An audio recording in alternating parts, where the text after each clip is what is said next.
look at the mass destruction it is itself.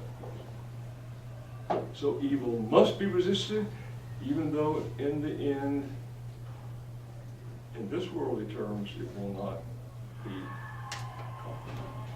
We fight, therefore, the long defeat. I know that's hard to teach to youngsters, especially, and I'm not saying you go in tomorrow morning in the 4th grade and say, hey, you guys building the fight the battle of the long defeat.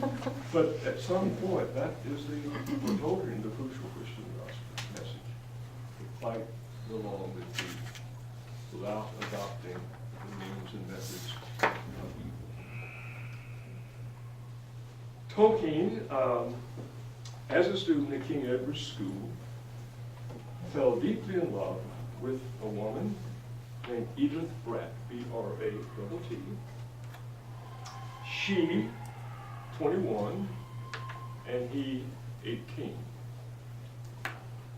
So, when he finishes King Edward's School at 19,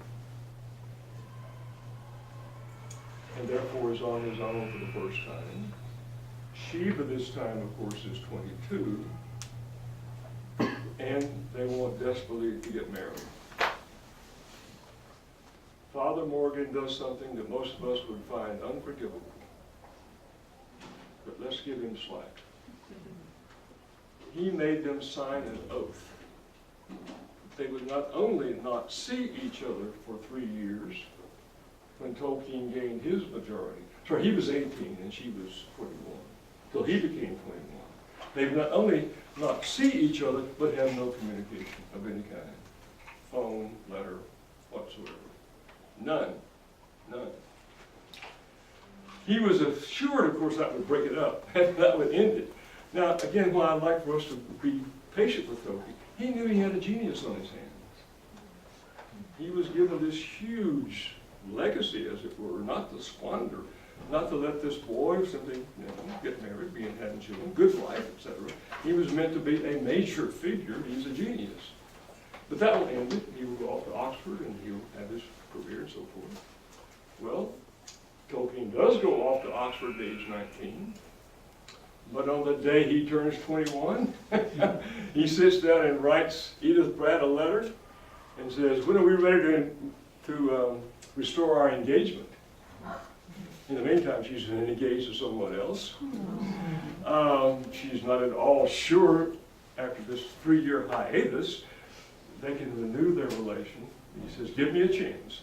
And within a week, she had broken her engagement with the other guy, and they were married right before Tolkien was to ship out for battle. Make of this what you will. Tolkien had begun at age 21 what he was to call his legendarium. This is this huge book of connected tales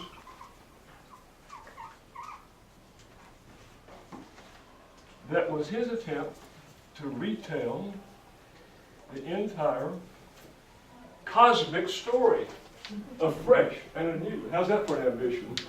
Not just the history of England, the history of Great Britain, the history of the cosmos. He began that on the honeymoon. About that what you will. When he died in 1971, he was still at work on it. That was his life project, his life work. He comes back from the battle, moves to the University of Leeds. Of course, he never has anything but he has 2 BAs, one the second-class honors in classics, by the way. He was so wrapped up in Anglo-Saxon, he would study Latin if he had a little bit of extra time. But when he moved over to English, he got first-class honors and quickly brought into the faculty at the University of Leeds, rose so quickly that he became the professor of Anglo-Saxon at Oxford at age 32. Unthinkable. That doesn't happen. Because as you know, in the Oxonian and Oxbridge tradition, there's only one professor per discipline. Everybody else are tutors. He was the same, and by the way, C.S. Lewis never became a professor until the very end, when Cambridge, to thumb its nose at Oxford, made Lewis a professor of Renaissance literature. Largely through Tolkien's doing, by the way. So he's brought onto the faculty at Oxford, where he could hold a room spellbound when he read Beowulf in Anglo-Saxon, which he insisted in calling Old English. Auden heard one of these lectures. He said it was like hearing Gandalf read Beowulf. He became known as the great Beowulf scholar of his age. He transformed Beowulf studies by writing a great essay called The Monster and the Critics. Anyone happen to know that essay? I see some nods here. It's an essay that just transformed Beowulf studies. The assumption that people were working on was that this is obviously a pagan book with a pagan setting, but with these kind of odd Christian undertones, overtones that just didn't make sense. It's a book about the heroism of the ancient North, and yet this Christian substratum to it. Tolkien hit upon the idea that's now universally accepted, no one rejects.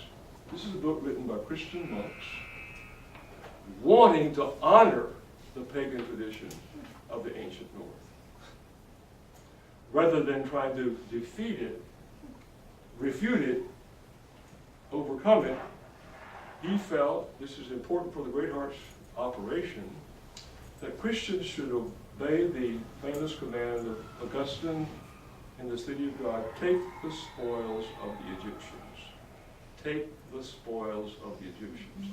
They say when Israel fled Egypt, they took everything out of Egypt that was worth preserving. So were Christians to take out of the pagan world everything worth preserving. And Tolkien felt that the heroism of the northern world was very much worth preserving because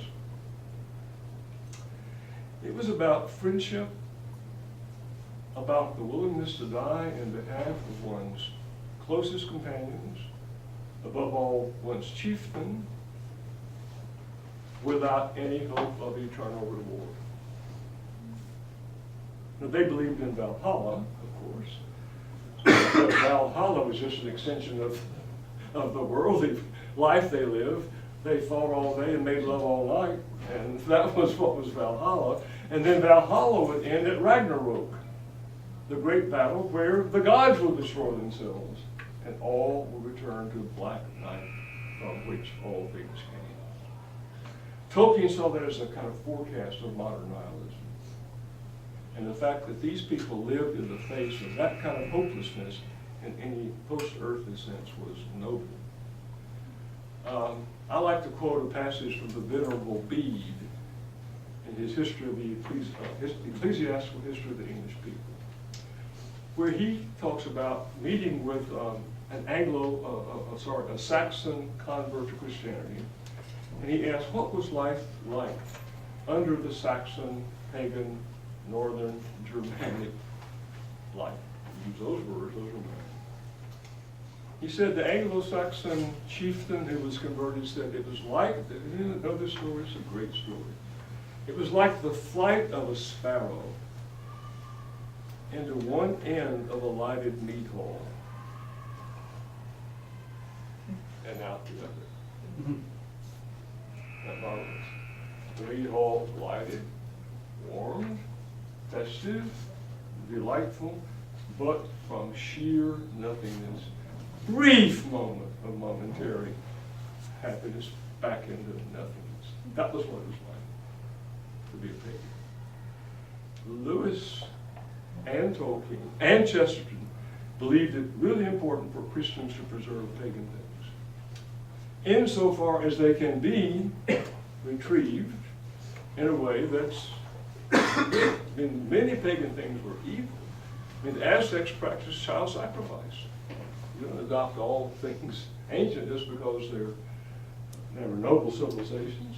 On the contrary, as I think someone earlier today, suicide was a high virtue among the Romans. Among the ancient high Japanese, suicide was a noble virtue. One of the first things Christians said, no, you don't kill yourself. Abortion was, or rather infanticide, was the common practice of birth control in the Roman world. Stop having too many babies, you simply expose them to the elements to be eaten by wolves or frozen to death or starved to death, or simply like lay them out the street in the hope that somebody might pick them up.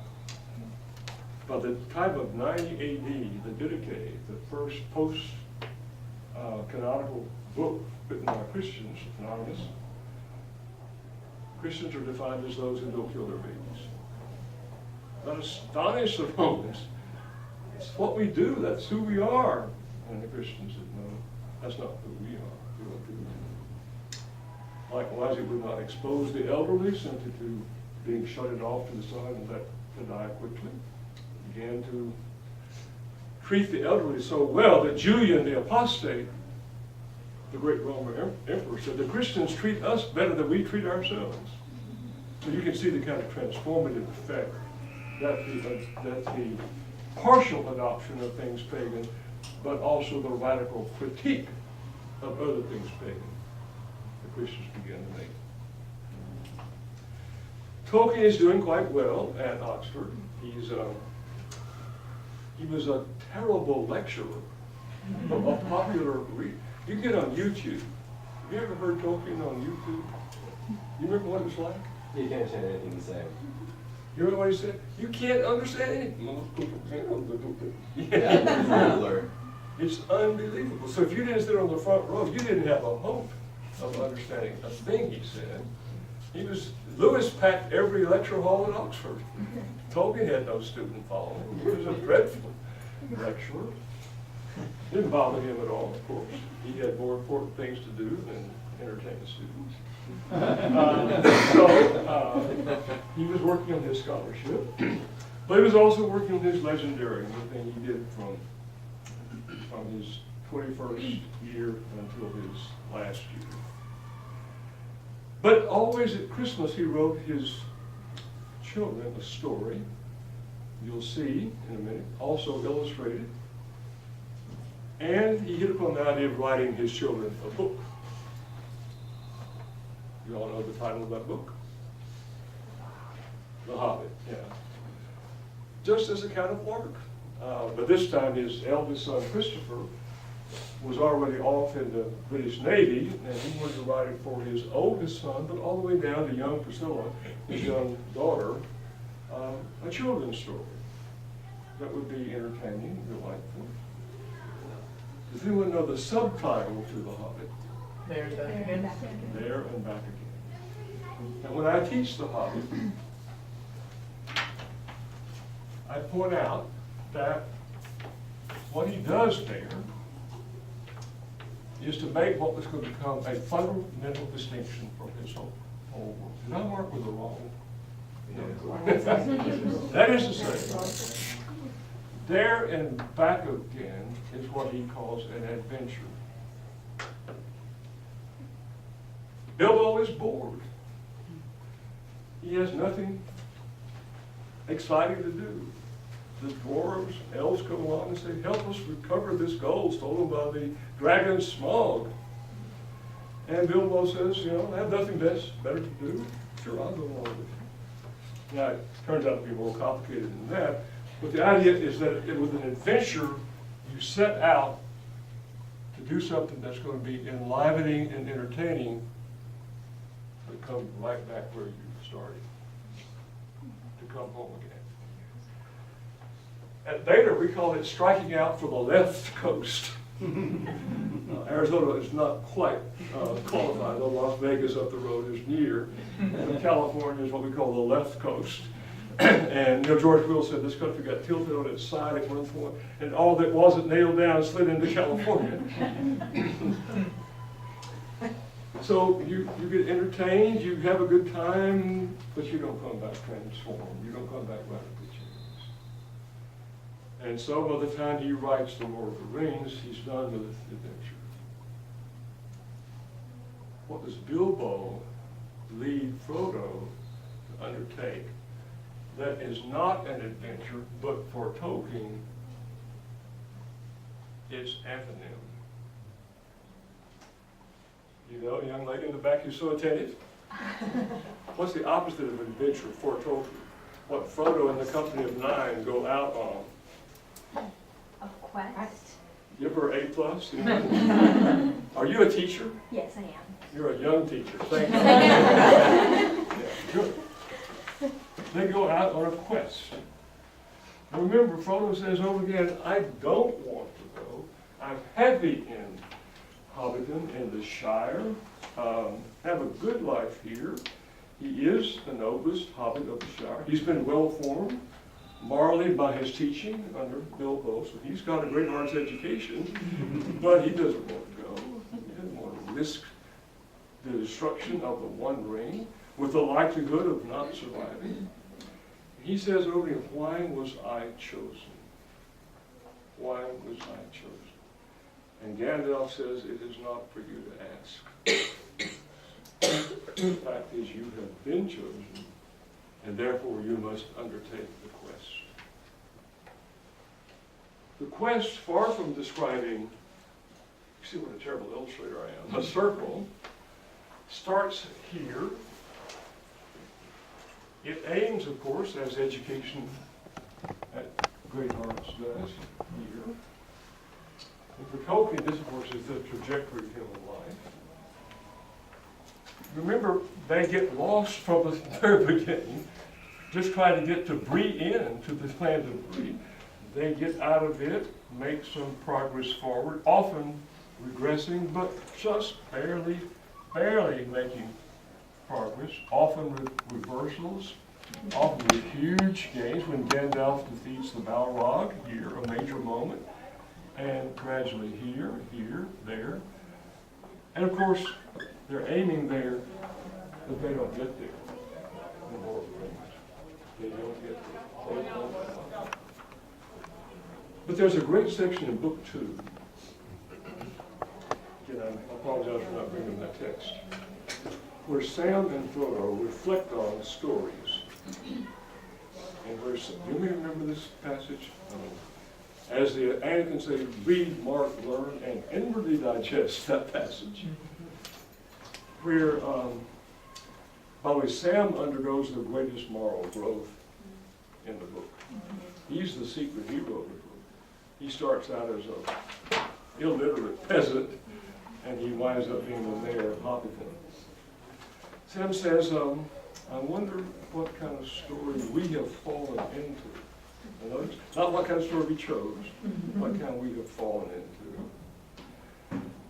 And Frodo says, we don't know. And we don't want to know.